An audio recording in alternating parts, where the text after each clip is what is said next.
പൊളിഞ്ഞു വീഴാറായ ഒരു പാലം അപകട ഭീഷണി ഉയർത്തിയിട്ടും തിരിഞ്ഞു നോക്കാതെ അധികൃതർ. കോട്ടയം കുറവിലങ്ങാട് വയല വെമ്പള്ളി റോഡിലെ കല്ലാലി പാലമാണ് 5 വർഷം മുൻപ് ഭാഗികമായി തകർന്നുപോയത്.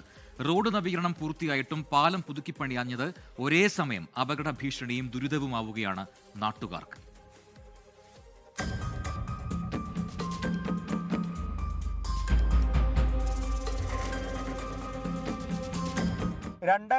ഓഗസ്റ്റ് 8 പാലത്തിന്റെ ഒരു വശം ഇടിഞ്ഞ് അപകടാവസ്ഥയിലായത്. റോഡ് നവീകരണത്തിന്റെ ഭാഗമായി വീതി കൂട്ടിയ ഭാഗമാണ് ഇടിഞ്ഞത്. ഒപ്പം താഴത്തെ ഭാഗത്തെ തൂണുകൾക്കും ബലക്ഷയമുണ്ടായി. അന്ന് പാലത്തിലൂടെ ഗതാഗതം നിയന്ത്രിച്ചിരുന്നു. ഉടൻ പുതുക്കിപ്പണിയുമെന്നായിരുന്നു വാഗ്ദാനമെങ്കിലും അതൊന്നും നടന്നില്ല. യാത്രാ ദുരിതം കണക്കിലെടുത്ത് പിന്നീട് റോഡ് തുറന്നു നൽകി.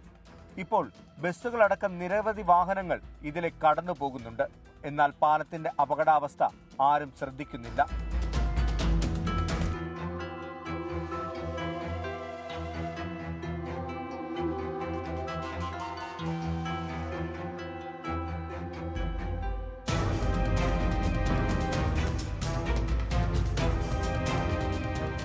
ഇത് നിലവിലിപ്പം നിൽക്കുന്ന ഈ പാലം ഏകദേശം ഒരു 100 വർഷത്തിനടുത്ത് പഴക്കമുള്ളൊരു പാലമാണ് ഇപ്പം നിൽക്കുന്നത്.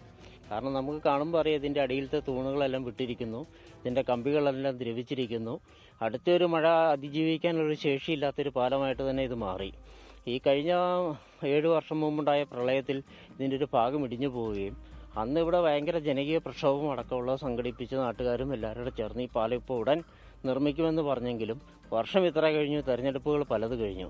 പക്ഷേ പാലത്തിന് മാത്രം ഒരു മാറ്റം ഉണ്ടായില്ല. പാലത്തിന്റെ ഇരുവശങ്ങളിലുമുള്ള റോഡുകൾ മികച്ച രീതിയിൽ നവീകരിച്ചു. ഇതോടെ വേഗത്തിലാണ് വാഹനങ്ങൾ ഇതിലെ കടന്നു പോകുന്നത്.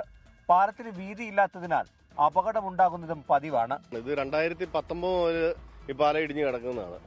അത് കാലാകാലങ്ങളായിട്ട് നാളെ എന്ന് പറഞ്ഞുകൊണ്ട് നീട്ടി പാലം പണി പോവുകയാണ്. പക്ഷേ ഇതുവരെ ഒരു നീക്കുപോക്കുമായിട്ടില്ല. ഇത് ഇവിടെ പല പ്രാവശ്യങ്ങളും അപകടം ഉണ്ടായിട്ടുണ്ട്. അവിടെ നിന്ന് വണ്ടി വന്ന് പാഞ്ഞ് വന്ന് ഇവിടെ വന്ന് ഇടിക്കുകയും പല പ്രാവശ്യം അപകടങ്ങൾ ഉണ്ടായിട്ടുണ്ട്.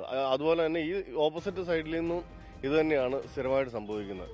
11 മീറ്റർ വീതിയിൽ പാലം പുതുക്കി നിർമ്മിക്കാൻ പൊതുമരാമത്ത് വകുപ്പ് തീരുമാനിച്ചിരുന്നതായാണ് വിവരം. പക്ഷേ ഇതുവരെ ഒന്നും തന്നെ നടന്നിട്ടില്ല. തെരഞ്ഞെടുപ്പ് വരുമ്പോഴെങ്കിലും ഈ പാലം നന്നാക്കുമെന്ന് വാഗ്ദാനങ്ങൾ ഉണ്ടാകാറുള്ളതാണ്. പക്ഷേ ഇത്തവണത്തെ തെരഞ്ഞെടുപ്പിൽ അതുപോലും ഉണ്ടായില്ല. എന്തായാലും ഒരു അപകടം വരുന്നതുവരെ കാത്തിരിക്കണോ എന്ന ചോദ്യമാണ് നാട്ടുകാർ ചോദിക്കുന്നത്. കോട്ടയത്ത് നിന്ന് അരുൺ നീണ്ടൂരിനൊപ്പം ടോബി ജോൺസൺ, 24. പൊതുജനം കഴുതയല്ല സാർ. ലോകത്തെവിടെയായാലും ഏത് സമയത്തും 24 വാർത്തകളും ഓഗ്മെന്റഡ് റിയാലിറ്റി പാക്കേജുകളും എക്സ്പ്ലെയിനറുകളും വിശദമായി കാണാൻ ഞങ്ങളുടെ യൂട്യൂബ് ചാനൽ നിങ്ങൾക്ക് സബ്സ്ക്രൈബ് ചെയ്യാം.